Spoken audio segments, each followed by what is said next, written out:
ذات بھائی غالباً تو اندازہ اس سے زیادہ تھا نہیں. کہنے لگا حضرت پانی پینا ہے.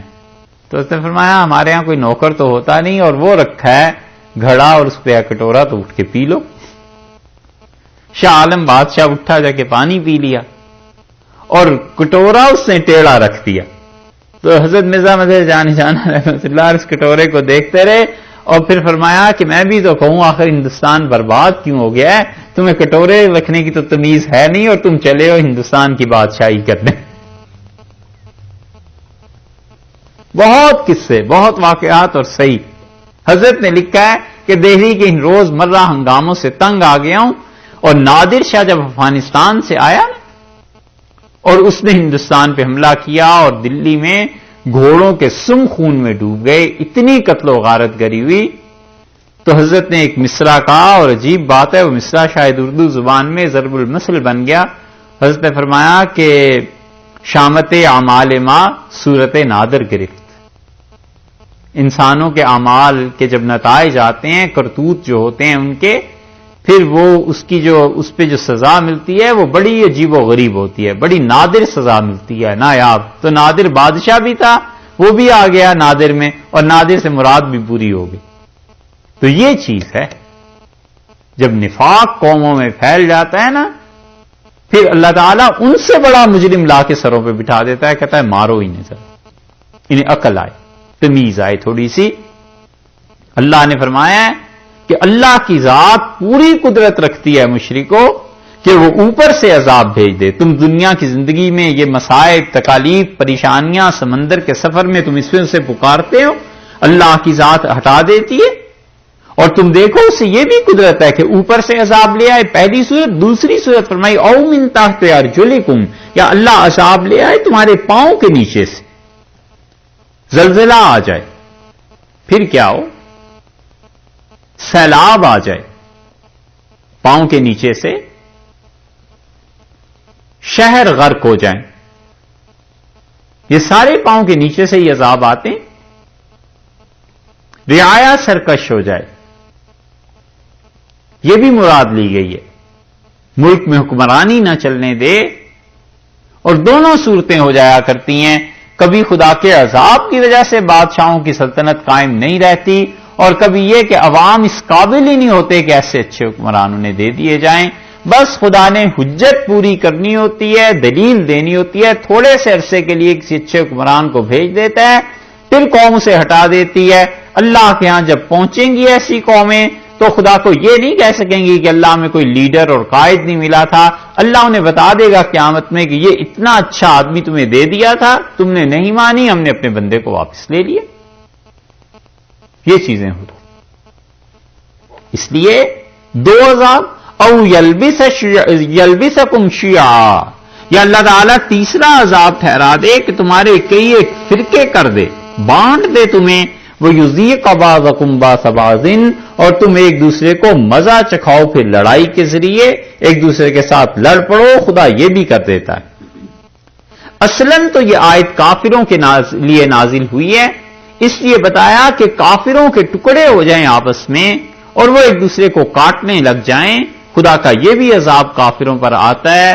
اور یہ پہلی جنگ عظیم اور دوسری جنگ عظیم, اور پتہ نہیں ابھی کتنی کیا جنگ ہوگی, اور ایک تیسری جنگ عظیم جس کے دھانے پہ انسان کھڑے ہیں, اور اللہ اپنی پناہ میں رکھے کہ کہاں یہ لڑی جائے گی اور کیا ہوگا. یہ سب چیزیں کافروں کی ہیں کہ آپس میں لڑ پڑتے. اور دوسری تفسیر اس کی یہ کی گئی ہے کہ مسلمان آپس میں لڑ پڑیں. مسلمانوں کی یہ لڑائیاں دو طرح کی ہیں. ایک تو ہے جو شرعاً اجتہاد کے مطابق ہو, انہوں نے بھی اجتہاد کیا, انہوں نے بھی اجتہاد کیا, اس کا خدا کے عذاب سے کوئی تعلق نہیں. وہ اپنی اپنی جگہ پر اس اجتہاد کے پابند تھے. امیر المومنین علی رضی اللہ عنہ نے بھی اجتہاد کیا, اور اس پہ معاویہ رضی اللہ عنہ نے بھی اجتہاد کیا, اور یقیناً سیدنا علی رضی اللہ عنہ کا اجتہاد وہ زیادہ ثواب کے قریب تھا, اللہ کے ہاں وہ زیادہ صحیح تھا. ساری امت اس کی تصویب پر متفق ہے, امت میں کوئی اس طرف نہیں گیا کہ اس پہ معاویہ رضی اللہ عنہ کا اجتہاد ٹھیک تھا. یہ بات ایک الگ ہے.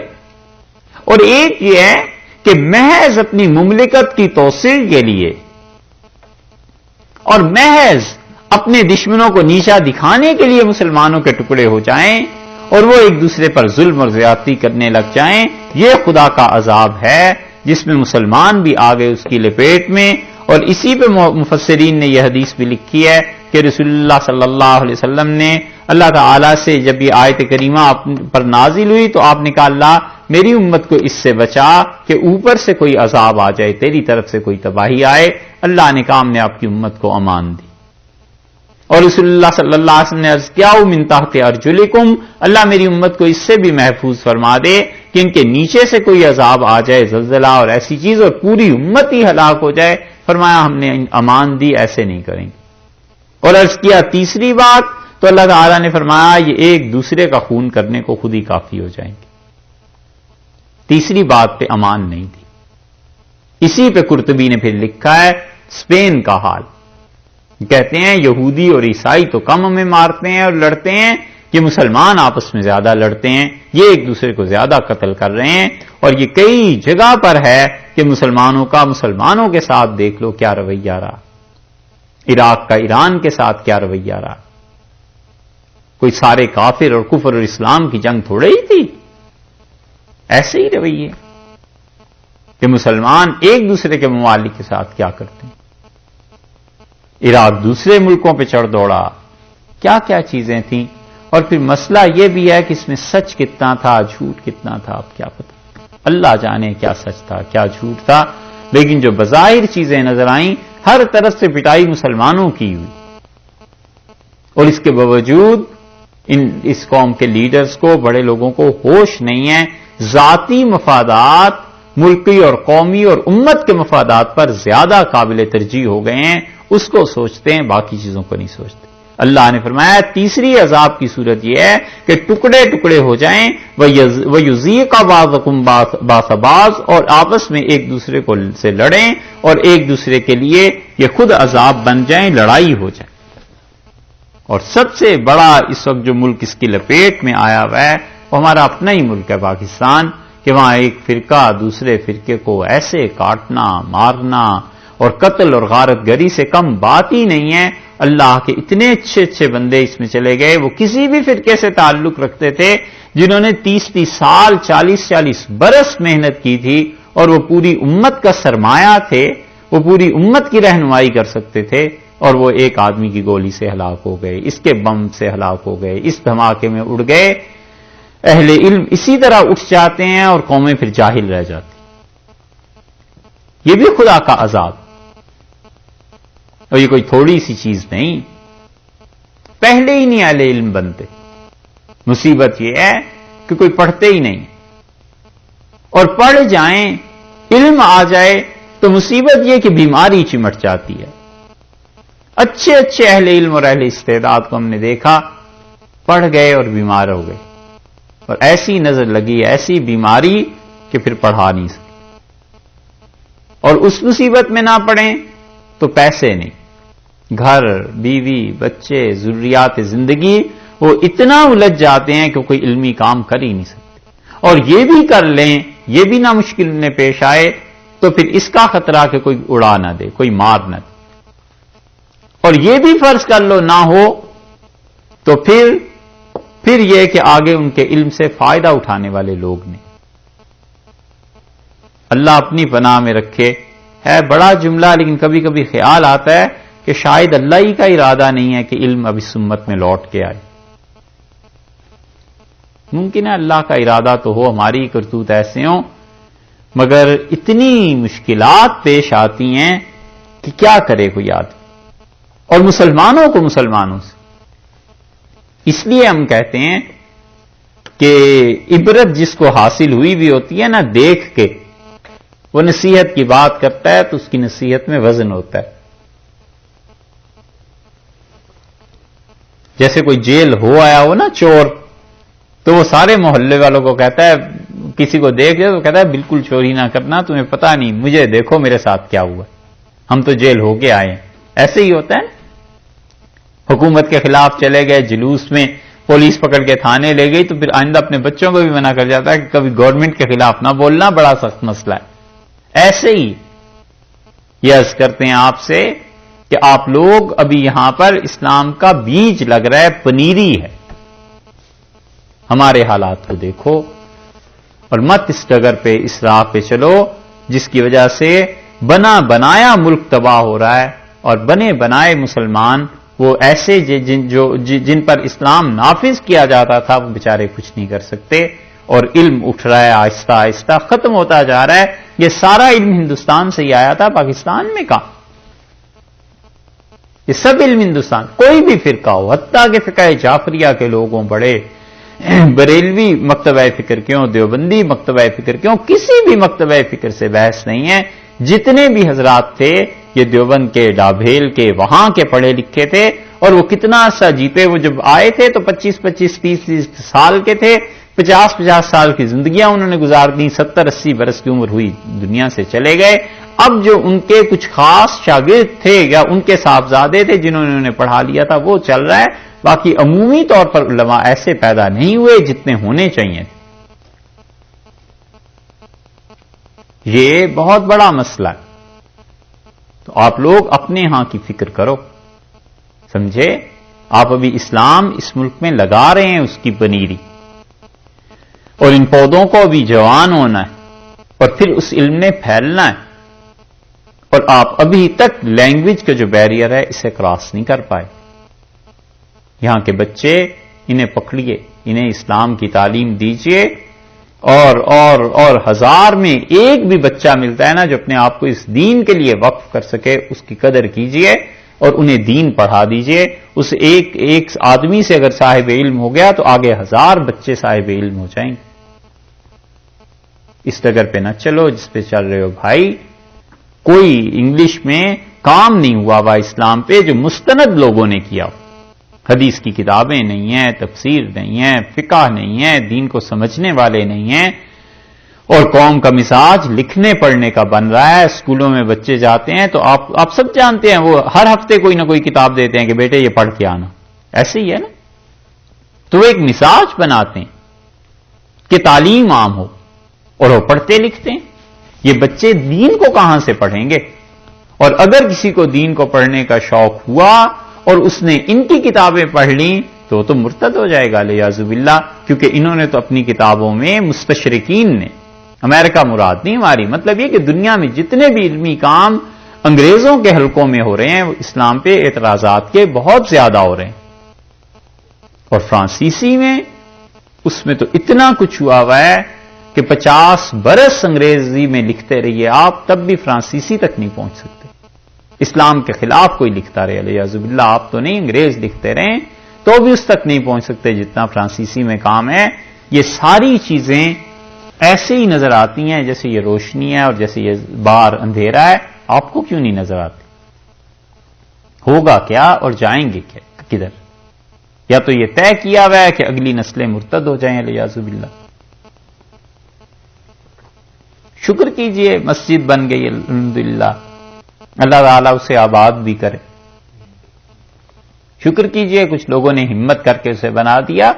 اب یہ ضروری کہ اس کے ساتھ ساتھ تعلیم کو بھی عام کیجئے. سوچئے آگے کو بچوں کا کیا ہوگا، لڑکیوں کا کیا ہوگا. یہ بچیاں دین پڑھنا چاہتی ہیں، یہ شرم و حیا کی پابند اپنے گھروں میں بیٹھی رہتی ہیں، چاہتی ہیں دین پڑھیں، اور یہ سب انگلش پڑھی لکھی ہوں گی تو انگلش میں دین پھر آئے گا کہاں سے؟ یہ مشکل اور 10 سال میں سب کو پیش آ جائے. آج آپ 30 کے ہیں، 10 سال بعد آپ 40 کے ہوں گے تو بچے بھی تو 12-15 سال کے ہو جائیں گے نا. پھر کیا ہوگا؟ یہ چیز ہے کہ مسلمان انہیں بس جذباتی تقریریں کراؤ اور ان سے لڑائیاں، جھگڑے، فرقہ واریت، ہم حق پہ، ہمارا باطل، ہمارے خلاف، بالکل ہمارے خلاف جو وہ کافر علیہ باللہ، اس سے کم بات ہی نہیں کرتے. یہ چیز ہے. اللہ نے کہا ہے کہ اللہ اس پہ بھی قدرت رکھتا ہے پوری کی پوری کہ ٹکڑوں میں تقسیم کر دے اور باز کے ساتھ ایک دوسرے سے لڑیں اور مزہ چکھیں پھر اس کا. اللہ تعالی نے فرمایا ہے کہ دیکھ یہ تینوں قسم کے عذاب ہمارے قبضے میں. انظر کیف نصرف الآیات، ہم کہتے ہیں دیکھو، انظر دیکھ یعنی غور کر، سوچ یہ وہ چیز ہے جس کے تحت ہم نے آپ سے اتنی پچھلے 10 منٹ بات کی ہے. اللہ نے کہا سوچو، اللہ نے فرمایا غور کرو اس بات پر. کس چیز پہ؟ کیف نصرف الآیات، کیسے ہم کہتے ہیں باتیں. کیف نصرف الآیات، نصرف کا مطلب، نصرف الآیات کا مطلب نصرف کہتے ہیں پھیرنے کو. صرف ابھی بھی عربی میں استعمال ہوتا ہے، یعنی سکے جو بن جاتے ہیں نوٹ کے. نصرف ہم پھیرتے ہیں، گھماتے ہیں، مختلف اینگلز کے ذریعے سمجھاتے ہیں. کیا چیز؟ الآیات. نصرف الآیات، ہم اپنی باتیں سمجھاتے ہیں. کبھی بات سمجھاتے ہیں جنت کی ترغیب دے کے، کبھی ہم بات سناتے ہیں جہنم کا ڈر دے کے، کبھی ہم اپنی توحید کو ثابت کرتے ہیں عقل کے دلائل کے ذریعے کہ عقل کرو، تم خدا کے علاوہ کیوں کسی کی پرستش کرنے لگے. اور کبھی ہم بات اپنی سمجھاتے ہیں وحی کے ذریعے کہ بس ہمارا حکم یہ ہے اسے تم مان کے چلنا. اور کبھی ہم بات اپنی سناتے ہیں کس طرح سے آگے آ رہا ہے نقل کے ذریعے کہ پچھلے زمانے میں کیا ہوتا رہا ہے. انظر کیف نصرف الآیات، اور دیکھ ہم اپنی باتیں کس طرح سمجھاتے ہیں لوگوں کو. لعلہم یفقہون، شاید کہ لوگ سمجھیں. عذاب کا ذکر کیا ہے ابھی. 3 قسم کا عذاب آ سکتا ہے. کیوں نہیں خدا کی توحید کو مانتے ہو؟ ہم ہر طرح سے تمہیں سمجھاتے ہیں. وہ 9 طریقے تعلیم کے کل گزرے نا، 8 یا 9 طریقے، جس پہ ہم نے عرض کرتے رہے کہ یہ دیکھو یہ بھی تعلیم کا ایک طریقہ ہے، یہ سکھانے کا ایک طریقہ ہے. وہ سب اس میں شامل ہیں کہ فرمایا دیکھو کیف نصرف الآیات، ہم اپنی آیات کو، باتوں کو کیسے پھیرتے ہیں.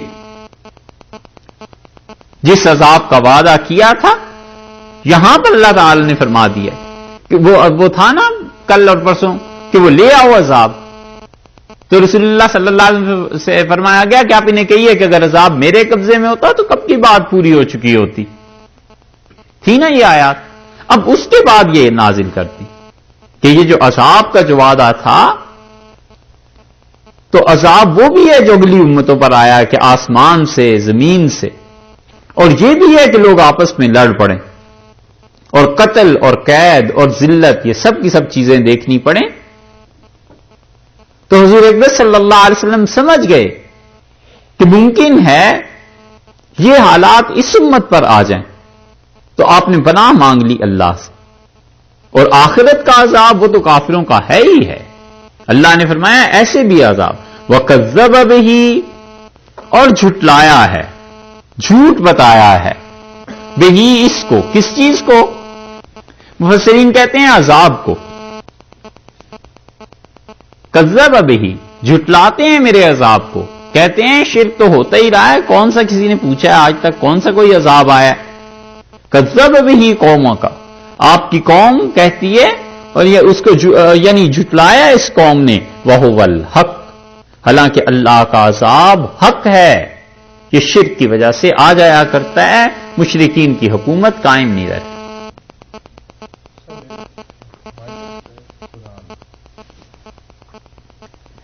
وَكَذَّبَ بِهِ قَوْمُكَ هُوَ الْحَقُّ، اور آپ کی قوم نے جھٹلایا ہے عذاب کو، جھوٹ بتایا ہے. وَهُوَ الْحَقُّ، اور حالانکہ وہ عذاب سچا ہے، دنیا میں آئے یا آخرت میں آئے یہ آ کر رہے گا. بعض مفسرین کا خیال یہ ہے کہ یہ جو بہی کی ضمیر ہے نا، اصل میں مراد اس سے قرآن ہے کہ کذب بہی قوموں کا، آپ کی قوم اس قرآن کو جھٹلاتی ہے. وَهُوَ الْحَقُّ، حالانکہ قرآن سچا ہے. اس نے جو کچھ کہا ہے خدا کی توحید کو ماننے کے لیے، اور جو کچھ کہا ہے کہ شرک سے بچو، یہ ساری کی ساری چیزیں سچی ہیں. لیکن اس سچائی کے باوجود اگر تم نہیں مانتے، قل، تو آپ فرما دیجئے لست علیکم بوکیل، مجھے اللہ نے تمہارا نگران بنا کے نہیں بھیجا. بس بات جو سچی تھی تم تک کہنی تھی، قرآن کے ذریعے پہنچا دی. خدا کا عذاب جس نے آنا تھا اس کا ڈر ہم نے تمہیں بتا دیا. اب تم یہ کہو آگے کو کہ میں تمہارے لیے کھڑا رہوں اور تمہارے سر پہ کھڑا ہو کے ایک ایک بات منواؤں. لست علیکم بوکیل، میں تمہارا کوئی وکیل نہیں ہوں. وکیل جو ہوا کرتا ہے نگران ہو جاتا ہے، یہ اس بات کا پابند کر دے. اللہ نے فرمایا آپ کہہ دیجئے میرا منصب یہ نہیں، میں رسول ہوں، وکیل نہیں ہوں. اور رسول جو ہوا کرتے ہیں علیہ الصلوۃ والسلام وہ بات کو پہنچا دیتے ہیں، اس سے زیادہ نہیں. لکل نبأ، اور ہر ایک چیز کا مستقر ایک وقت ہے پورا ہونے کا. جس عذاب کے لیے تم شور مچا رہے ہو اس کا بھی ایک وقت ہے. اسی لیے جن مفسرین نے یہ کذب بہی کے متعلق کہا ہے نا کہ یہ عذاب کے متعلق آیت ہے، وہ کہتے ہیں اوپر بھی سارا عذاب کا ذکر ہے، اس کے بعد بھی عذاب کا ذکر ہے، تو یہاں پر قرآن پاک کی بجائے اس کا ترجمہ یوں کرنا چاہیے کہ وَكَذَّبَ بِهِ قَوْمُكَ، آپ کی قوم اللہ کے عذاب کو جھٹلاتی ہے، کیونکہ ظاہر ہے وہ رسول اللہ صلی اللہ علیہ وسلم کو رسول ہی نہیں مانتے. جب مشرکین مکہ یہی نہیں مانتے تو اس کو بھی نہیں مانتے کہ ان کی مخالفت سے بھی کوئی عذاب آ سکتا ہے، ان چیزوں کو مانتے ہی نہیں. تو اللہ تعالیٰ نے فرمایا لِكُلِّ نَبَإٍ مُسْتَقَرٌ، ان سے کہیے کہ ہر ایک چیز کا ایک وقت مقرر ہے، ایک ترجمہ. اور دوسرا ترجمہ یہ کیا گیا ہے کہ لِكُلِّ نَبَإٍ مُسْتَقَرٌ، ہر ایک کے بات پورا ہونے کے لیے ایک مقام مقرر ہے. تو اللہ کا عذاب آئے گا جب اس کا وقت پورا ہو جائے گا، ایک، یا اللہ کا عذاب آئے گا اس جگہ پر جو جگہ اللہ نے طے کر دی ہے. اور عذاب یہ دنیاوی بھی ہو سکتا ہے، اور جگہ طے ہو گئی تھی بدر، کہ بدر میں یہ خدا کا عذاب تم پہ آئے گا اور مسلمان تمہیں ماریں گے. اور وقت طے ہو گیا تھا وہی رمضان کا کہ 17 رمضان کو تمہیں مار پڑنی ہے. لِكُلِّ نَبَإٍ مُسْتَقَرٌ، اور اخروی عذاب بھی ہو سکتا ہے، آخرت کا بھی، اور آخرت کا عذاب تو ہے ہی کافروں کے لیے. دو چیزیں. اگر مستقر سے مراد مقام لے لیا جائے تو مطلب یہ ہے کہ جہاں بھی اللہ چاہے گا تمہیں عذاب دے گا. وَسَوْفَ تَعْلَمُونَ، اور اس کے ساتھ ساتھ اللہ نے فرما دیا وَسَوْفَ تَعْلَمُونَ، اور آگے اب یقیناً تمہیں پتا چل جائے گا. سوفا کا مطلب یہاں پر یقین کے معنی میں ہے، تاکید کے لیے، جلدی کے لیے نہیں. سوف یعلمون کا مطلب سوف تعلمون، سوف تعلمون کا مطلب تم انقریب نہیں، تم یقیناً تمہیں پتا چل جائے گا، یقیناً تم جان لو گے کہ خدا کا عذاب کیا ہے. اور انہوں نے جان لیا. جب بدر آئی ہے، ہوئی ہے جنگ، تو رسول اللہ صلی اللہ علیہ وسلم فرمایا ان سے کافروں سے جو کنویں میں پھینک دیے گئے تھے، آپ نے فرمایا وجدنا ما وعد ربنا حقا، جو ہمارے پروردگار نے وعدہ کیا تھا فتح کا وہ تو ہمیں مل گیا، ہم نے پا لیا. حل وجدتم ما وعد ربکم حقا، تمہیں بھی پتا چل گیا جو اللہ نے جہنم کا وعدہ تم سے کیا تھا یہ عذاب ان پر آیا. وسوف تعلمون، اللہ نے فرمایا کہ یقین سے تم لوگ جان لو گے. اور ایک اور بہت اچھی بات مفسرین نے لکھی ہے، وہ کہتے ہیں کہ اس آیت کا مطلب یہ ہے کہ ہر عمل کی ایک جزا ہے جو لوگوں کو مل کے رہے گی. بس جو اچھے کام کرتا ہے اس کا ثواب اسے مل کے رہے گا، اور جو برے کام کرتا ہے اس کی سزا اسے مل کے رہے گی. اس لیے آدمی برائی میں پڑے ہی نہ. برائی توبہ سے معاف ہو گئی، چلو برائی نیکی سے معاف ہو گئی، برائی قبر کے عذاب سے فرض کر لیجئے معاف ہو گئی، کسی وجہ سے معاف ہو گئی، توبہ قبول ہو گئی، مگر اس نے اس گناہ سے جو نقصان کر لیا ہے وہ تو پورا نہیں ہوتا. وہ کیسے پورا ہوگا؟ ایک آدمی نے گناہ کیا اور نشہ کر لیا، 10 گھنٹے نشے میں گزار دیے، توبہ کر لی، خدا نے بھی معاف کر دیا، مگر یہ 10 گھنٹے کا ٹائم جو ہے وہ تو زندگی کا برباد ہو گیا نا، اب یہ تو نہیں آ سکتا. گناہ نہیں ہے. اس مثال کو عرض کرتے ہیں اس لیے تاکہ کچھ روشنی اس بات پر پڑے. حضرت آدم علیہ الصلوۃ والسلام نے جنت سے بھیج دیے گئے دنیا میں، انہوں نے اللہ تعالیٰ سے کہا اللہ جو بھی ہو گیا ہے معافی چاہتا ہوں. اللہ نے معاف بھی فرما دیا، اللہ نے انہیں چن بھی لیا، سب کچھ ہو گیا، لیکن جنت تو پھر بھی نہ ملی. کہا گیا یہیں رہو. اب توبہ سے گناہ معاف ہو جاتے ہیں یقیناً، لیکن آدمی جتنا نقصان اپنا کر لیتا ہے نا وہ نقصان کور نہیں ہوا کرتا. اس لیے گناہ کے کام میں پڑے ہی کیوں؟ اللہ کی نافرمانی کرے ہی کیوں؟ اس لیے بتا دیا کہ جو عمل کرو گے اس کی جزا تمہیں مل کر رہے گی. وَإِذَا رَأَيْتَ الَّذِينَ، اور جب تم دیکھو ان لوگوں کو، یخوضون، جو یخوضون خوض کے معنی ہے بیکار باتیں، بیکار دلائل، حجتیں، خوض کے معنی ہے بیہودہ کام، بیہودہ گوئی، خالصتاً عرب اپنی لغت میں کہتے ہیں کہ جسے اردو میں کہتے ہیں بکنا، بکواس، ٹھیک اس معنی میں عربوں کے ہاں آتا ہے۔ اللہ تعالیٰ نے فرمایا وَإِذَا رَأَيْتَ الَّذِينَ، اور اے لوگو جب تم دیکھو، اس امت کو، ہر مسلمان کو خطاب ہے، یخوضون، ان لوگوں کو دیکھو، یخوضون جو کیا کرتے ہیں، بکتے ہیں، یخوضون فضول باتیں کرتے ہیں، فی آیاتنا، ہماری آیات کے متعلق، یعنی قرآن کے متعلق لوگ فضول بات کرتے ہیں۔ ایک، یا مراد یہ ہے کہ قرآن کو جھٹلاتے ہیں، دو، یا قرآن کا مذاق اڑاتے ہیں، یا پھر آیاتنا کا ترجمہ تبدیل کر لیں تو معجزات کا مذاق اڑاتے ہیں، خدا کے حکموں کا مذاق اڑاتے ہیں۔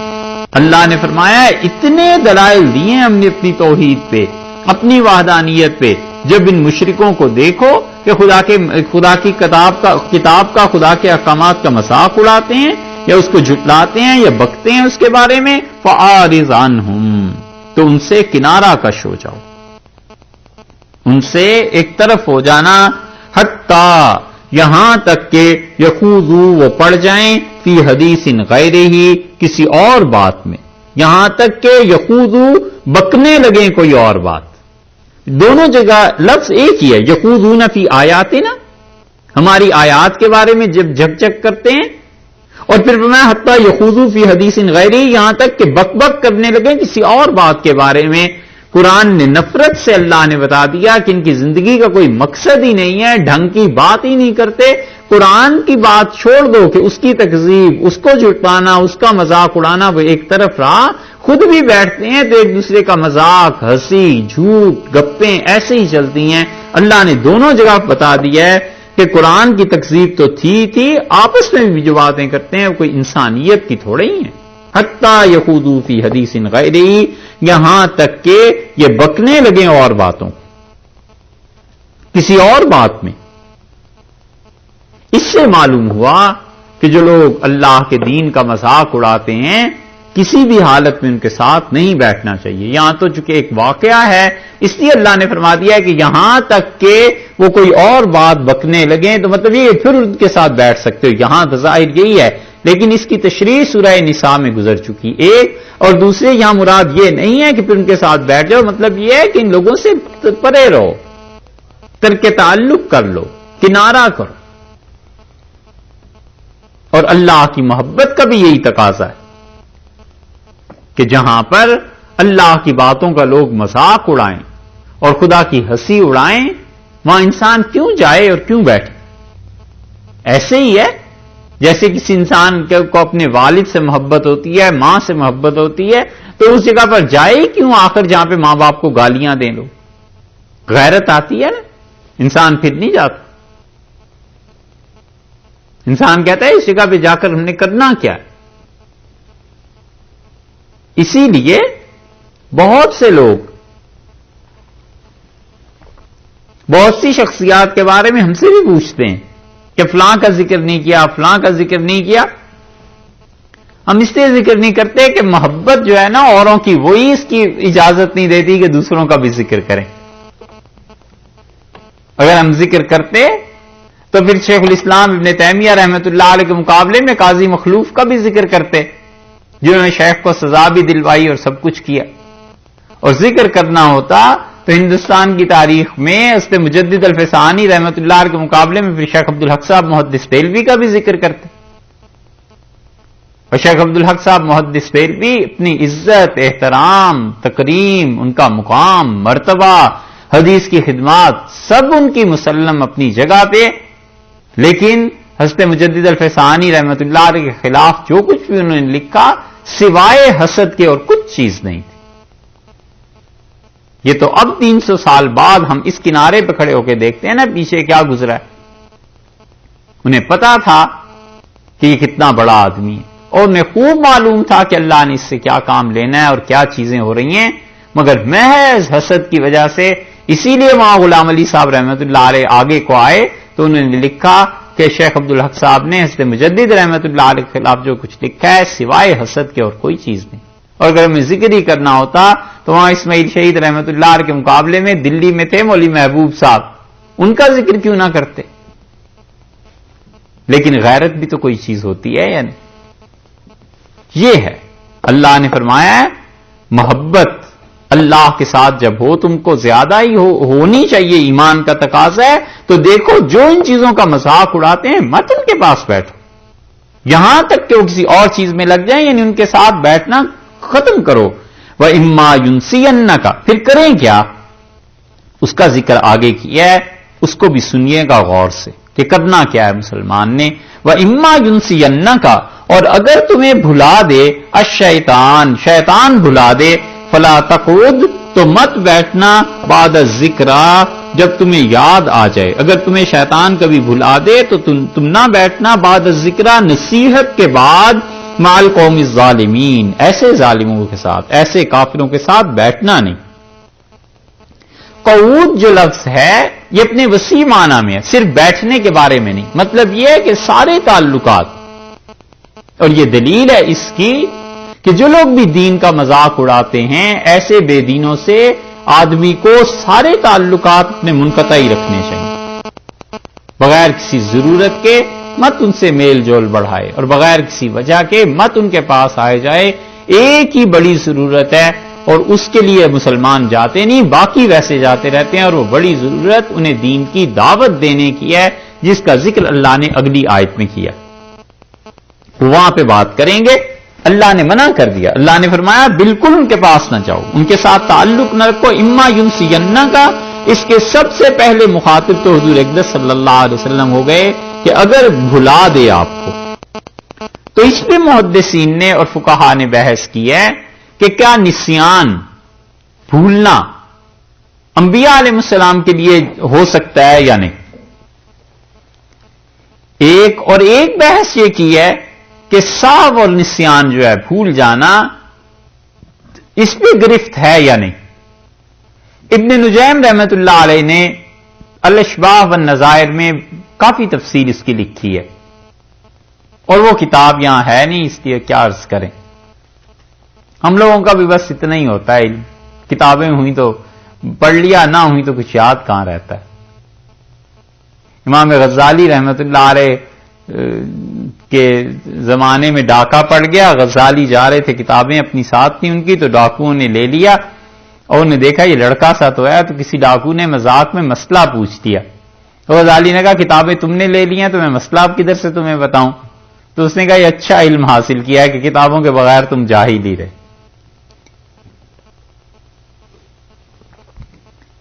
خیر، نسیان پہ بحث فقہا نے کی ہے، اور خلاصہ ساری بحث کا یہ کہ سہو، بھول جانا انبیاء علیہ السلام سے ہو جاتا، یہ ان کی شان کے منافی نہیں۔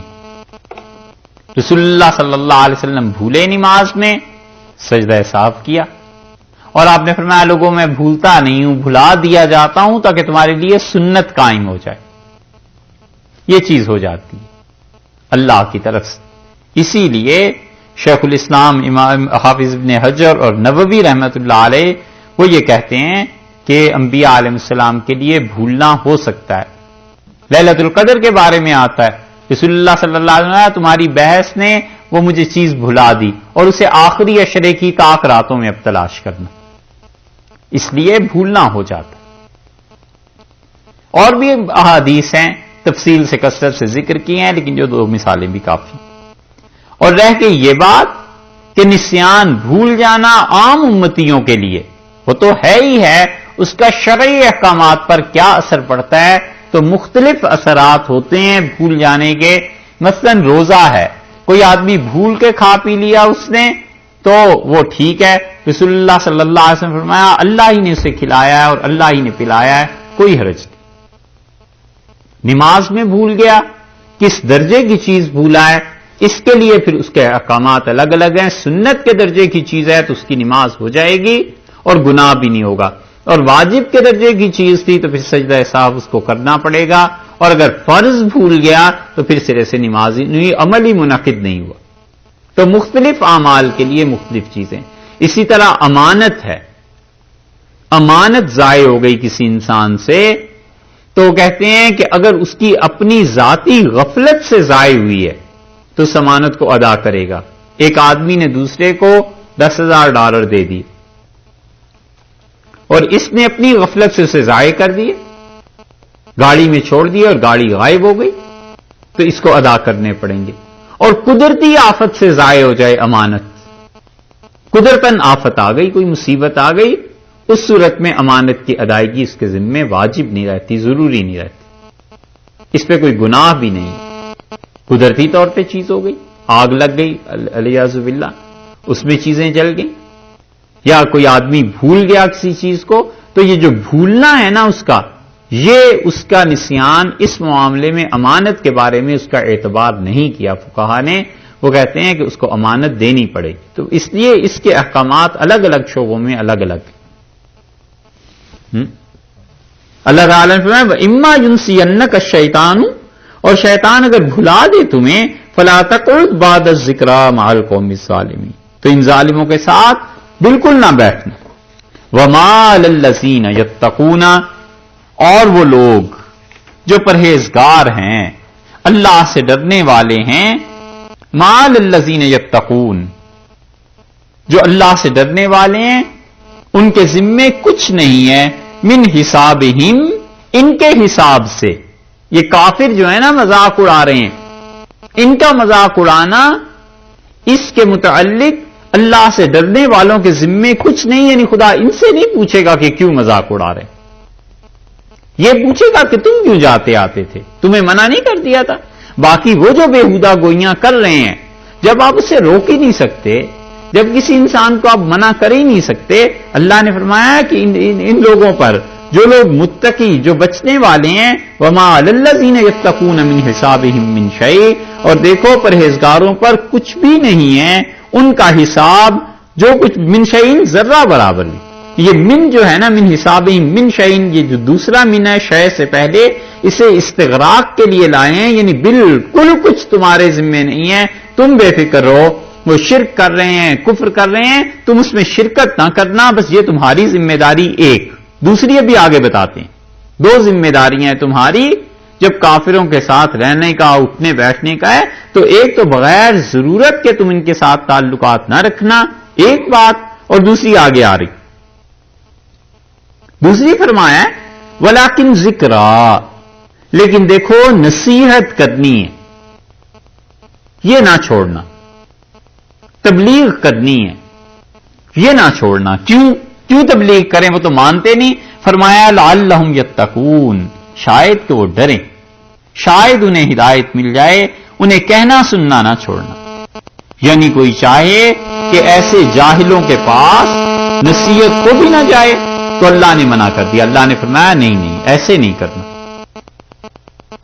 بیٹھو نہیں ان کے پاس, لیکن نصیحت کے لیے جا سکتے ہو. نصیحت کے لیے جانے میں اپنے اوپر کوئی گناہ نہیں, شاید وہ ڈریں. اور اگر فرض کر لو وہ تمہاری بات سے نہیں بھی مانتے تو تمہیں تو ثواب ملے گا نا. یہ دوسرا کام ہے جو بتا دیا ہے, ولیکن ذکرا, اور دیکھو انہیں نصیحت کرتے رہنا. اسی لیے ایک جگہ قرآن میں آیا وذکر فإن الذکریٰ تنفع المؤمنین, اور ڈراتے رہیے, اور ڈرانا جو ہے وہ کیا ہے, ذکر تنفع المؤمنین, اس سے نصیحت کرتے رہیے, نصیحت سے ایمان والوں کو نفع پہنچتا ہے. تو یہاں بتایا ہے کہ سارے تعلقات منقطع ہو گئے سوائے نصیحت کے, کہ نصیحت انہیں ضرور کرنی ہے بقدر استطاعت. لکھ سکتا ہے لکھ کے بھیجے, ای میل کر سکتا ہے وہ کرے, اس کی کتاب کا رد لکھا جا سکتا ہے وہ کرے, نصیحت جا کر سمجھا سکتا ہے وہ کرے. ساری چیزیں اسلام کے لیے جتنے ذرائع استعمال کر سکتا ہے کافروں کے متعلق, اللہ نے کہا ہے کہ دیکھو ڈراتے رہنا انہیں. کیوں, اس کی وجہ آگے آ رہی. ایک تو یہاں بتا دی کہ لعلہم یتقون, کہ وہ ڈریں. بچت ہو جائے ان کی. وذر الذین، اور چھوڑ دو ان لوگوں کو اتخذوا دینہم، جنہوں نے بنایا ہے اپنے دین کو لعبا ولہوا، کھیل اور تماشے کی چیز بنا لی. کمال ہے، اللہ کو اتنی نفرت ہے کافروں سے اور ان مشرکوں سے. اللہ نے فرمایا چھوڑ دو انہیں، جن لوگوں نے اپنے دین کو کیا بنا لیا، اپنے دین کو. یہ نہیں کہا اسلام کو. دیکھا اللہ نے کہا کافروں نے اپنے دین کو. کافر اپنے دین، ان کافر جو ہیں وہ کافروں کا دین جو اپنا ہے، جو بھی دین ہو ان کا، انہوں نے اس کو بنا لیا ہے لعبا ولہوا، کھیل اور تماشے کا دن بنا لیا ہے. ان لوگوں کو چھوڑ دو. ہولی، دیوالی، کرسمس ہیں کیا، ہاں یہ سب چیزیں کیا تھیں اور اب کیا ہیں؟ یہ پہلے زمانے میں مذہبی چیزیں تھیں نا. کرسمس مذہبی تہوار تھا، ایسٹر مذہبی تہوار تھا، اب کھیل تماشے کی چیزیں بن گئی ہیں.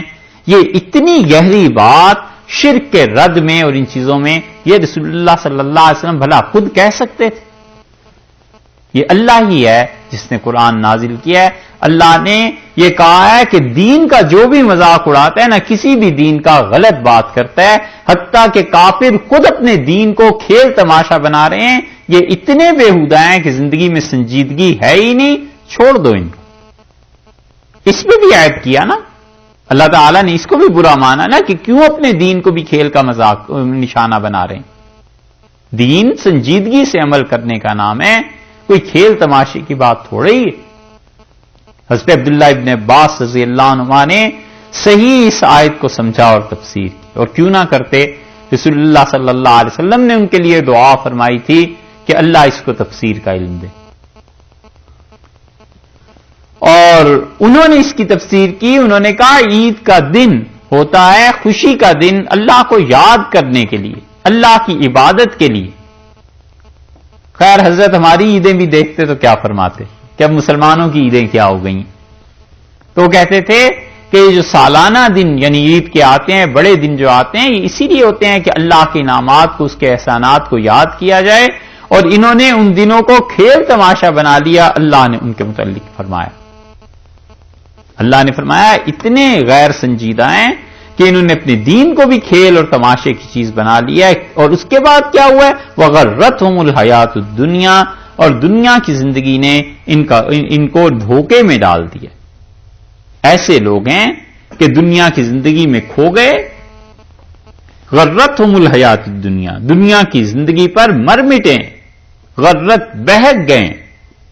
اردو میں بھی بولتے ہیں نا تم کو کس بات کا غرہ ہے، یعنی کس دھوکے میں پڑے ہوئے. انہیں دھوکے میں ڈال دیا ہے دنیا کی زندگی نے. اور یہی چیز عرس میں بھی ہے. عرس جو تھے پرانے مشائخ نے جب یہ عرس شروع ہوئے تھے، اس کی حقیقت صحیح تھی. بالکل آغاز میں انہوں نے صرف انتظامی طور پر ایک دن متعین کر لیا کہ انہوں نے کہا کہ بھائی فلاں تاریخ رکھ لیا کرو. ہر سال دور دور سے سفر ہوتا ہے، نہ تار کا زمانہ تھا، نہ ٹیلی فون کا زمانہ تھا، نہ کچھ اور چیز تھی. وہ کہتے تھے کہ ہمیشہ یہ یاد رکھا کرو کہ فلاں مہینے کی فلاں تاریخ کو جمع ہو جایا کریں گے، یہ چیز ہو جائے گی. اصل میں یہاں سے شروع ہوئی تھی کسی زمانے میں، اور ہوتے ہوتے پھر لوگوں نے اس چیز کو جو انتظامی طور پر رکھی گئی تھی شرعی سمجھنا شروع کر دیا. یوں تحریف ہوئی اس کی، اور پھر شریعت کے بعد اسے کفر اسلام کا مسئلہ بنا لیا کہ مانتے ہو تو مسلمان ہو، نہیں تو تم کافر ہو. اور اصل کیا تھی؟ یہ تو ایسے ہی ہے جیسے کوئی انسان یہ کہے رمضان میں ہر سال امریکہ آنا ہے تو یکم رمضان کے یہاں پہنچ جایا کرو کیونکہ تراویح سنانی ہوتی ہے. 50 حافظ آ جاتے ہیں ہندوستان سے، پاکستان سے، دنیا. 50 سال بعد کوئی یہ کہے کہ ہر حافظ کے ذمے فرض ہے کہ یکم رمضان کو پہنچ جایا کرو ورنہ گناہگار ہو جاؤ گے. اور بھی ایک تاریخ مقرر کی تھی انتظامی امور سے، انتظامات کا تعلق تھا تاکہ لوگ اپنا کام ٹھیک رکھ سکیں. انہوں نے اس کو شرعی بنا لیا. اب شرعی بنانے کے بعد پھر کیا ہوا؟ پھر اس کے بعد اب دیکھ لو جو کچھ ہوتا ہے. وہ پرانے لوگ جمع ہوتے تھے، اللہ کو یاد کرتے تھے، ایصال ثواب کے لیے جمع ہو جاتے تھے، یہ چیزیں تھیں، نہ غیر معمولی اہتمام، نہ کسی کو زیادہ بلانا، نہ خط، نہ اور چیزیں۔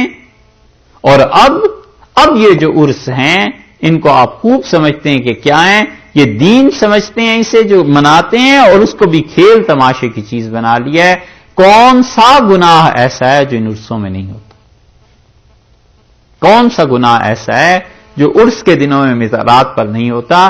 لوگوں نے اسے کھیل تماشا بنا لیا۔ اللہ نے فرمایا چھوڑ دو ان لوگوں کو، وذکر بہی، اور انہیں نصیحت کیجئے، انہیں سمجھائیے۔ کس طرح؟ بہی، اس قرآن کے ساتھ، اس قرآن کے ساتھ ان کو نصیحت کر۔ ایک تو آ گیا نا اوپر کہ ذکرہ، انہیں سمجھانا، ایک یہ آ گیا کہ کیسے سمجھاؤ، ذکر بہی نے قرآن کے ساتھ سمجھا، مگر قرآن خود پڑھا ہوا ہو تو سمجھائے نا، جب خود ہی نہیں پڑھا تو سمجھائے گا کیا؟ ان کافروں کو نصیحت کرنی ہے۔ اصل میں تو آیت کافروں کے متعلق ہے نا، کہ انہوں نے اپنے دین کو کھیل تماشا بنایا ہے، ہولی کرتے ہیں، دیوالی کرتے ہیں، بڑے دن مناتے ہیں، کرسمس مناتے ہیں، ایسٹر، پیسوور، یہ یہودیوں میں، عیسائیوں میں سب کچھ۔ اللہ نے فرمایا ذکر بہی، انہیں اس قرآن کے ذریعے سے نصیحت کرو۔ لیکن قرآن کے ذریعے تو نصیحت جب کریں جب قرآن پڑھا ہوا بھی ہو خود، اور جب مسلمانوں ہی نہ پڑھا ہوا ہو تو پھر وہ کس کے ذریعے نصیحت کرے گا؟ پھر تو وہ اپنے دین کو اگر پڑھا ہوا ہے تو اس پہ غالب آ جائے گا، وہ تو ایسے ایسے اشکالات پیش کرے گا کہ اس کا ایمان ہل جائے گا۔ اور دیکھ لیں انٹرنیٹ پہ کیا ہوتا ہے، یہ چیزیں وہ اسلام کے متعلق ایسی ایسی چیزیں لے کے آتے ہیں کہ اگر عام آدمی کو یہ ہو تو ہل جائے کہ یہ کیا دین میں ہے، یہ کیا اسلام میں۔ بریٹانیکا آپ کبھی پڑھیے انسائکلوپیڈیا، پتا چلتا ہے کہ اسلام کو کیسے انہوں نے داغدار کرنے کی کوشش کیا ہے۔ جوش انسائکلوپیڈیا پڑھ لیں، یہ لیڈن والوں نے جو چھاپا ہے، یہ جو اللہ کی شان نیا تماشا ایک کھڑا ہوا ہے، علمی دنیا میں ہر جگہ لوگ اس کا نام لیتے ہیں۔ انہوں نے یہ کر دیا کہ جو صحابہ کرام رضی اللہ عنہ پہ، حضرت بکر رضی اللہ عنہ پہ، فلاں پہ اعتراض کرنے تھے، سب اہل تشریح کی کتابوں سے لے کے نقل کر دیا۔ ان کا مسلمان ان کے بارے میں یہ کہتے ہیں۔ اب یہ جان بوجھ کے انہوں نے کیا ہے یا وہ غلطی سے کیا ہے، یہ تو فیصلہ کہیں قیامت میں ہو جائے گا۔ لیکن جو بھی اس کو پڑھتا ہے نا، وہ نیچے دیکھتا ہے کتابیں تو یہ مسلمانوں ہی کی ہیں، کہتا ہے کمال ہے، ان کے پہلے خلیفہ میں یہ حرکتیں تھیں، دوسرے خلیفہ صاحب علیہ باللہ یہ حرکتیں کرتے رہے، تو اس کا تو ایمان ہلنا ہے کری۔ اسی لیے اللہ نے فرمایا وذکر بہی، اور انہیں نصیحت کرو کافروں کو اس قرآن کے ساتھ۔ کیوں نصیحت کریں؟ اوپر فرمایا تھا یتقون، تاکہ یہ بچیں خدا کے عذاب سے۔ یہاں اسی بات کو واضح کر دیا ہے ان تبصل نفس، کہ گرفتار نہ ہو جائے کوئی جان ان میں سے، بما کسبت، جو کچھ انہوں نے کرتوت کیے ہیں اس کا وبال ان پہ نہ پڑ جائے۔ جہنم تو انہیں ملنی ہے، اگر اسلام کا مذاق اڑاتے ہوئے یا اپنے دین کا مذاق اڑاتے ہوئے بھی مر گئے تو جہنم تو ملنی ہے، خدا کی سزا آنی ہے، دنیا میں بھی عذاب آ سکتا ہے۔ ذکر بہی، قرآن کے ذریعے نصیحت کرو، ان تبصل نفس، کہ انسان بچیں، گرفتار نہ ہو جائے کوئی جان، بما کسبت، جو کچھ کہ اس نے کرتوت کیے ہیں اس کا وبال اس پہ نہ پڑ جائے۔ یہ ہے اللہ جو اپنی ساری مخلوق کو بچانا چاہتا ہے۔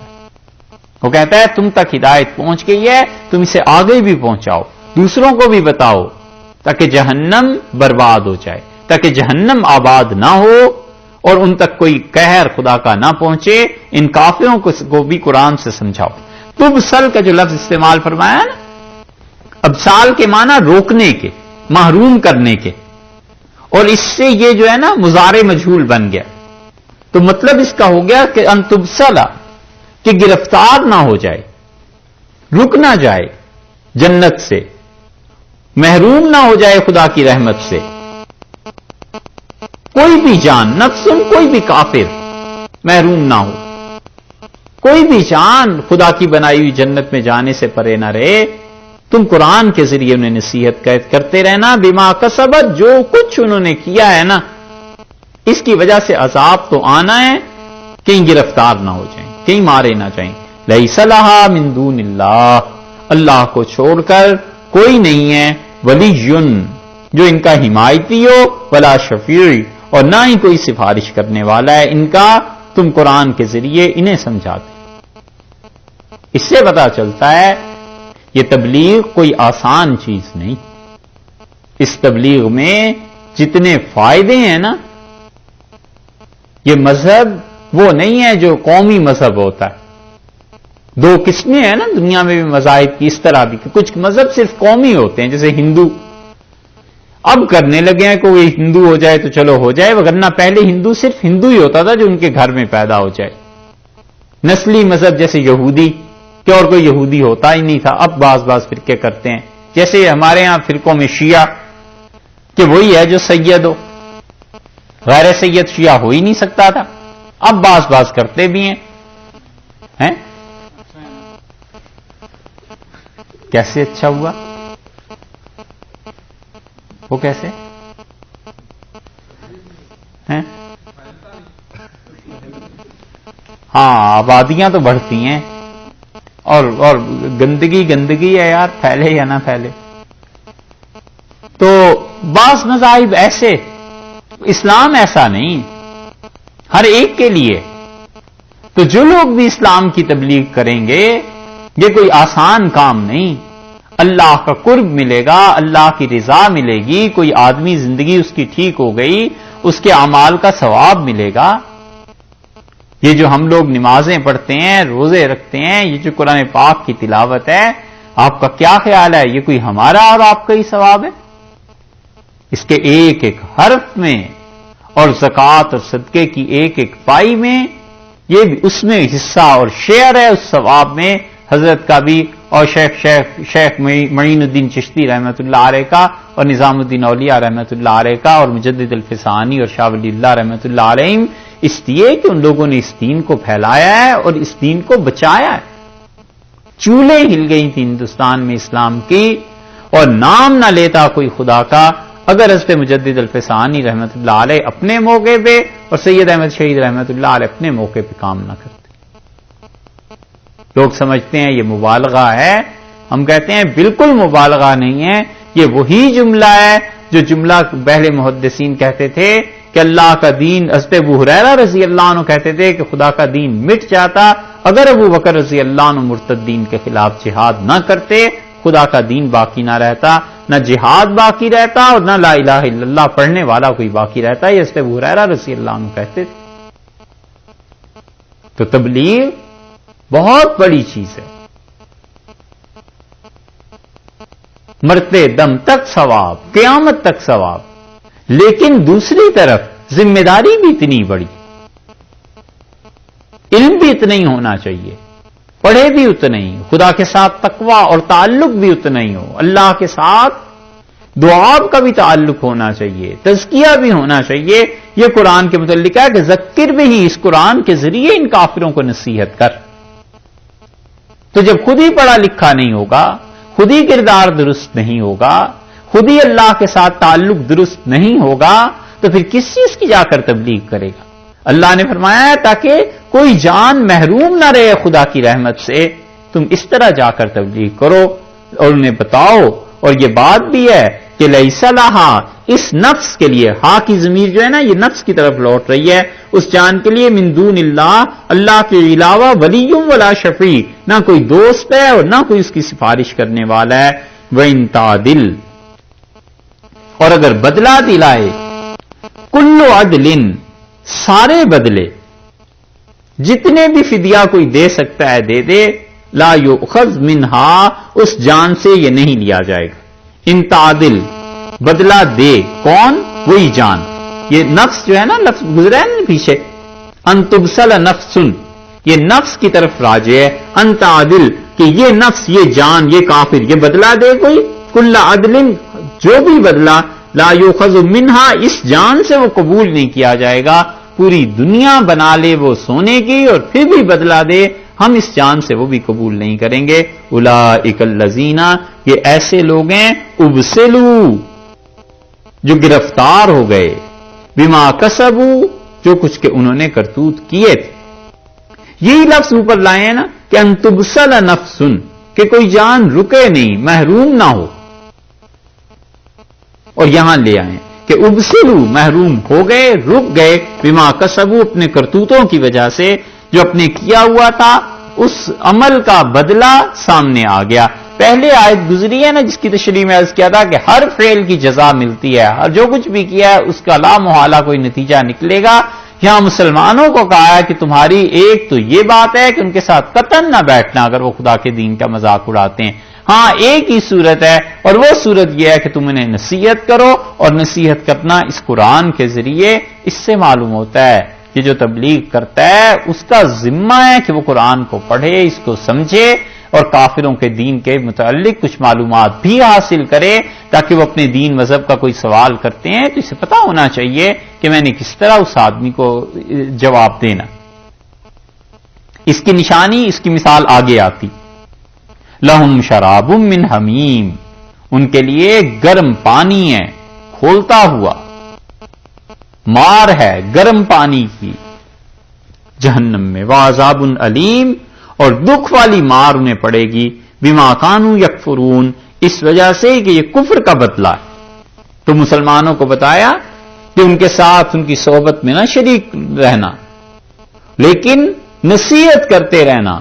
ایسے نہ ہو کوئی بے خبری میں مارا جائے، ایسے نہ ہو اس پہ پکڑ آ جائے اللہ کی اور اسے خبر ہی نہ ہو سکے، تو نصیحت اسے کرتے رہیں.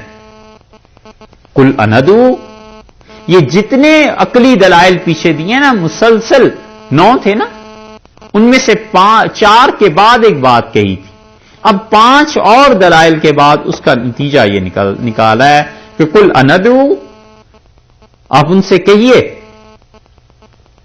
پیچھے جو 5 دلائل ہیں ان میں ایک تو یہ بتا دیا تھا کہ دیکھو کوئی بھی جانور، کوئی بھی جان، اس کا روزی اور رزق وہ دینے والا اللہ ہے، ایک بات.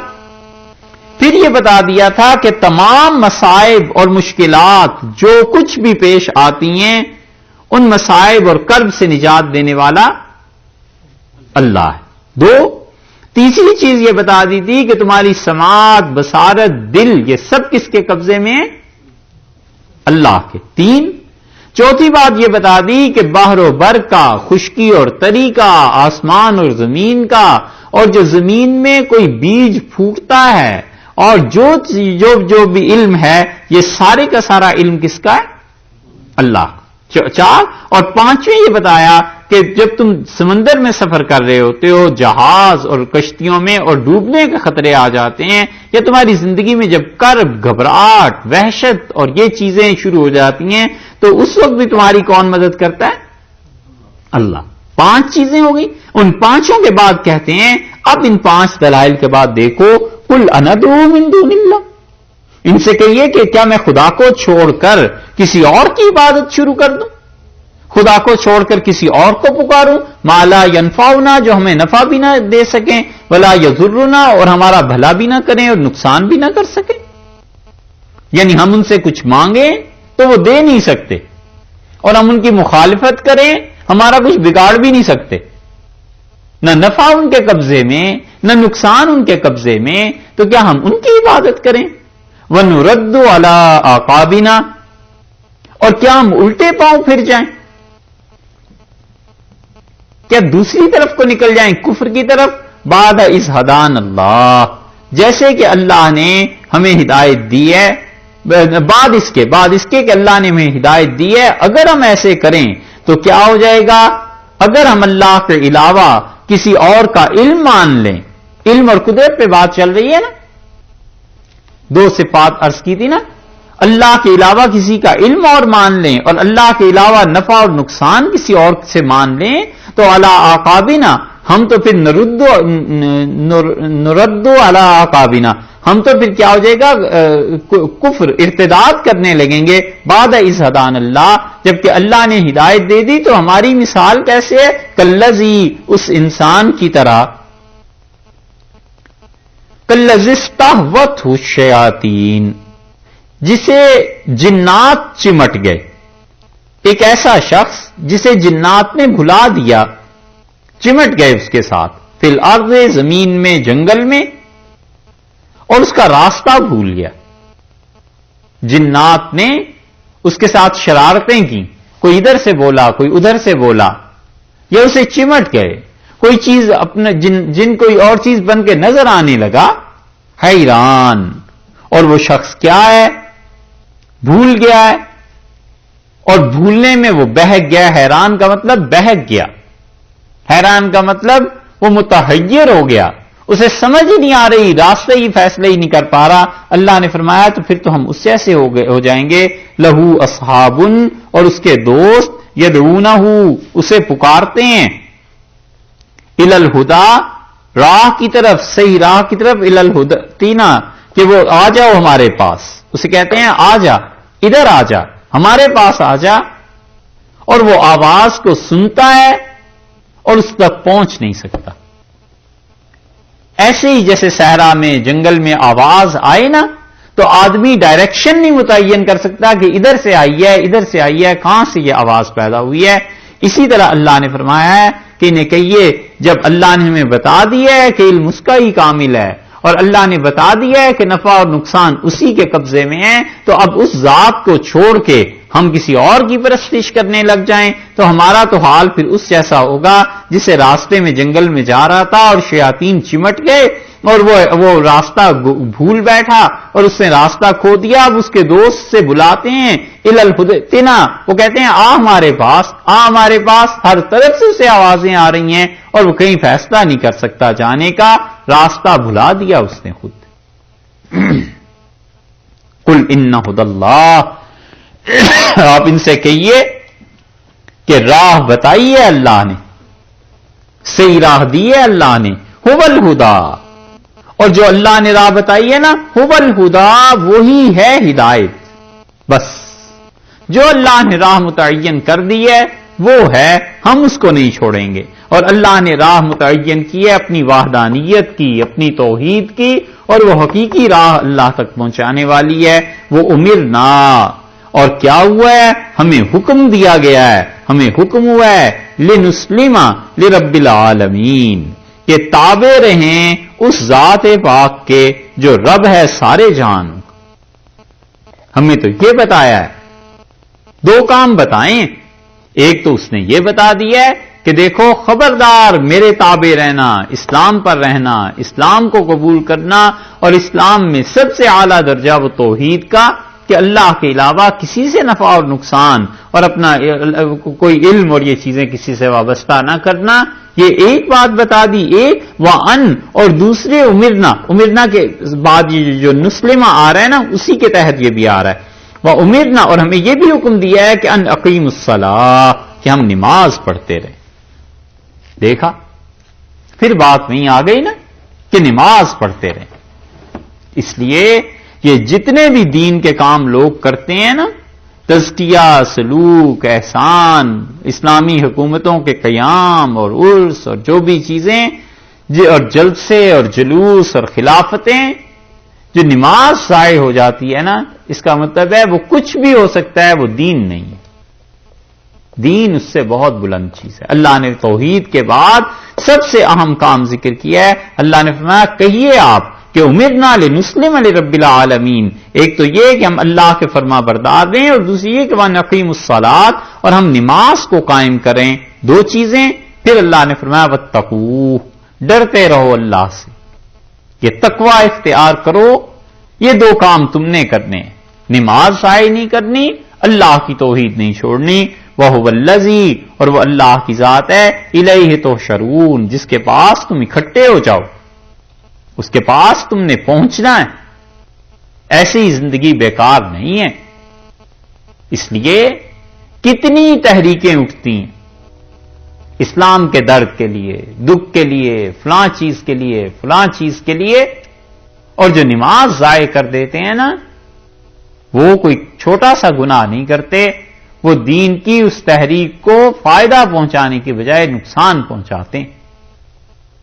بڑے اسلام کے لیے پرجوش اور دائی تھے یہ دونوں بھائی، محمد علی جوہر اور شوکت علی۔ وہ کیا نظم تھی؟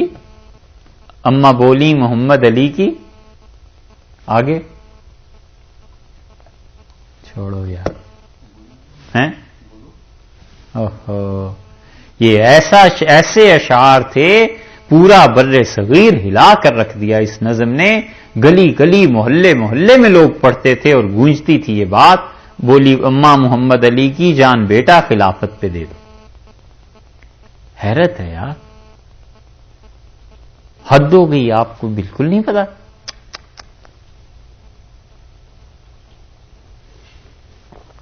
بر صغیر ہل کے رہ گیا، اور ہمیں نہیں معلوم کہ اس پچھلی پوری صدی میں کسی نظم نے اتنا اثر کیا اور جتنا اس نے اثر کیا. حتیٰ کہ مسدس شبلی کی اور علامہ اقبال کا شکوہ جواب شکوہ مان پڑ گئے اس کے سامنے عوامی سطح پر، علمی اعتبار سے. اور ویسے تو مسدس کے کیا کہنے اور جواب شکوہ اور شکوہ کے کیا کہنے، یہ تو اس کے ٹکر کی ہو بھی نہیں سکتی. لیکن عوامی سطح پہ اتنی زبردست یہ پھیلی کہ گلی گلی محلے محلے میں بچے، عورتیں، مرد سب پھرتے تھے، اور ہر کوئی یہی کہتا تھا کہ اماں بولی محمد علی کی جان بیٹا خلافت پہ دے دو. محمد علی جو تھے نا، محمد علی جوہر، ان کی اماں کون تھی؟ انا للہ و انا الیہ راجعون.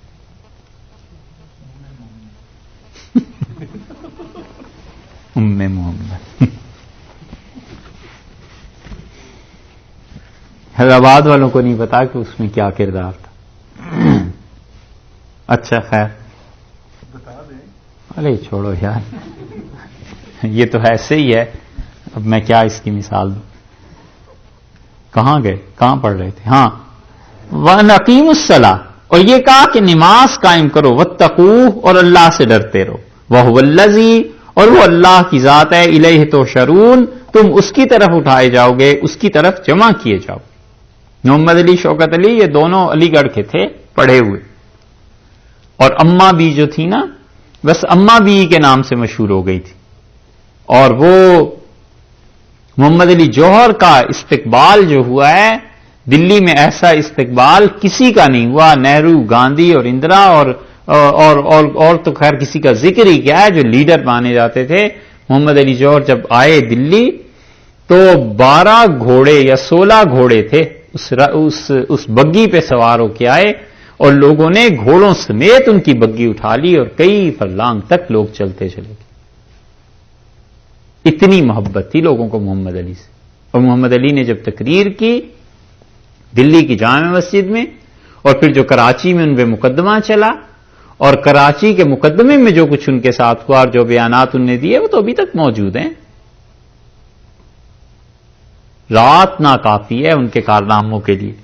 اور وہ ایسے تھے کہ کسی سے ملے اور وہ اٹھے نماز پڑھنے کے لیے تو کہنے لگے، علی گڑھ کے پڑے ہوئے تھے نا، جوانی تھی، کہنے لگے جی ہمارا بھی چاہتا ہے نماز پڑھیں، مگر کیا کریں، وضو کریں تو ہمارے کف خراب ہو جاتے ہیں اور کالر خراب ہو جاتا ہے.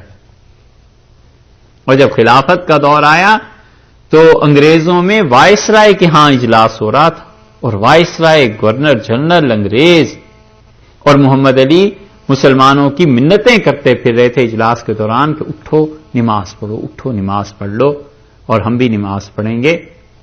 اور کہتے تھے اب یہ نماز اللہ کے لیے تو ہے ہی ہے، ان پر بھی ثابت کرنا ہے کہ ہم مسلمان ہیں. آج نماز نہیں پڑھو گے تو کافر کیا کہیں گے کہ یہ مسلمان ہی نہیں رہے. ایسا آدمی تھا کہ بہرحال کیا کہیں، آپ لوگوں کو کوئی ذوق ہی نہیں. محمد علی کو نہیں پڑھا.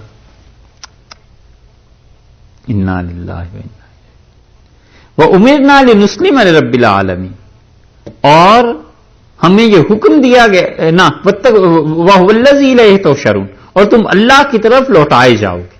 اس لیے توحید اور اللہ کی نماز اللہ کے لیے پڑھنا یہ اتنا ضروری قرار دیا گیا ہے.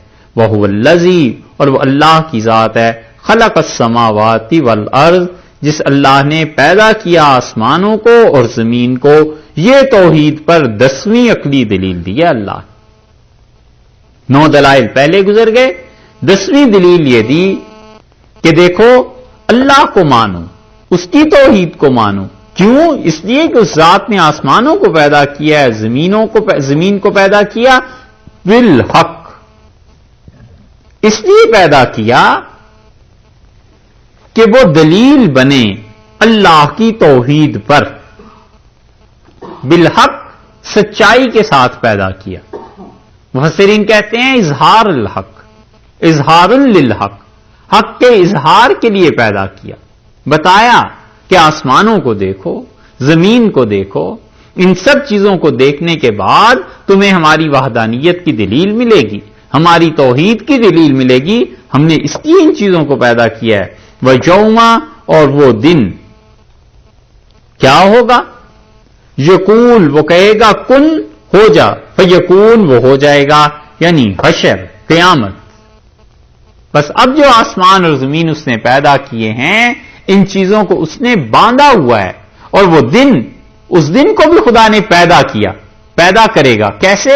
یقول کن، وہ کہے گا ہو جا، فیکون، وہ ہو جائے گی. اس کا مطلب یہ نہیں ہے کہ اللہ تعالیٰ ان الفاظ کو کہیں گے، محض اس کا ارادہ کافی ہے، محض اس نے اپنے ارادے کے زور سے یہ پوری کائنات پیدا کر دی بغیر کسی چیز کے اور بغیر کہے. اسی طرح اپنے ارادے سے جب وہ یہ کہہ دے گا اس کائنات کو کہ کھل جا، ختم ہو جا، تو ساری چیزوں کے بندش ٹوٹ جائیں گے اور کائنات پھر آپس میں ٹکرائے گی اور تباہی ہو جائے گی ہر چیز کی. اور پھر اس کے بعد بارش ہوگی اور اس کے بعد پھر وہ اٹھا کر کھڑا کرے گا کافروں کو بھی، مسلمانوں کو بھی، سب کو بھی، اور حشر ہو جائے گا. اس لیے فرمایا کہ وہ یوم یقول کن، اور وہ دن کیا ہے؟ حشر. پیدا کیا اللہ نے، اللہ پیدا کر دے گا اس دن، اسے کہے گا کہ ہو جا، بس وہ ہو جائے گی. قولہ الحق، لوگوں اللہ کا حکم نہیں ٹلتا، حکم اس کا ہے. وہ جو چاہے حکم دے، اس کا حکم نہیں ٹلنے والا. اسی کی بات سچی ہے، وہ خود سچا ہے، اس کی بات سچی ہے. اس قیامت نے بھی آنا ہے، حشر نے بھی قائم ہونا ہے، اور یہ سب تباہیاں ہو جانی ہیں. اور دیکھو تم اپنے اعمال کی فکر کرو. وَلَهُ الْمُلْكُ، اور بادشاہت اس کی ہے. یوم ينفخ فی الصور، جس دن سور پھونکا جائے گا، وہ جو سور پھونکا جائے گا اس دن بادشاہت اسی کی ہوگی، اسی کی سلطنت. یعنی حکمرانی تو آج بھی اس کی ہے، لیکن وہ دن جو ہے ساری کائنات، دنیا مری پڑی ہوگی اس کے سامنے.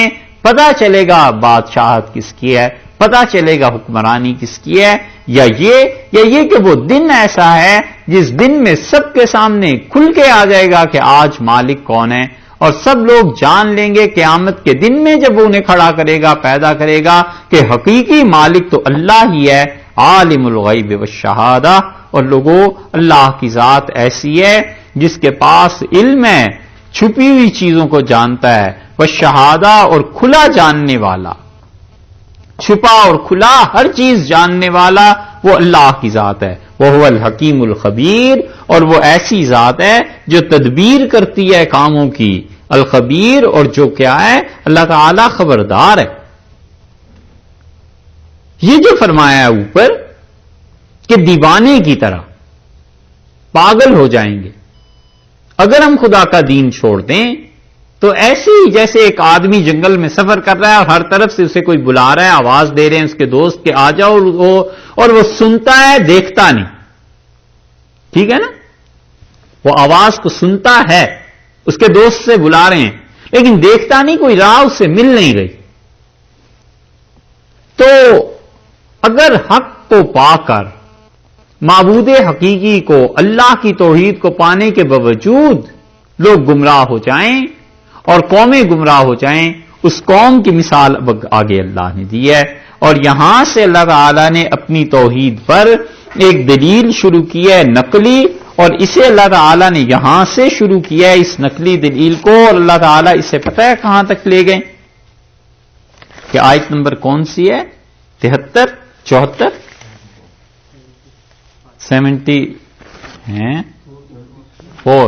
74 اور آیت نمبر 90 تک اسے بیان کیا. 2 دلائل خدا نے دیے. اپنی توحید کے 10 دلائل دینے کے بعد اللہ تعالیٰ نے اب 9 آگے 10 دلائل کے بعد 2 نقلی دلائل دیے کہ تمہیں اگر عقل سے ہماری توحید سمجھ نہیں آئی تو چلو ہم پچھلوں کی بات کرتے ہیں کہ پچھلے زمانے میں کیا ہوتا رہا اور کیسے لوگ ہماری توحید کے قائل تھے اور کس طرح گمراہیاں پھیلی ہیں. وہاں سے لے کے یہاں تک 17 آیات ہیں، 16 آیات. ان 16 آیات میں اللہ نے 2 دلائل دیے. انشاءاللہ یہ کل پڑھ لیں. لیکن کل وقت پہ آنا بھائی، پھر نتیجہ یہ کہ دیر ہو جاتی ہے۔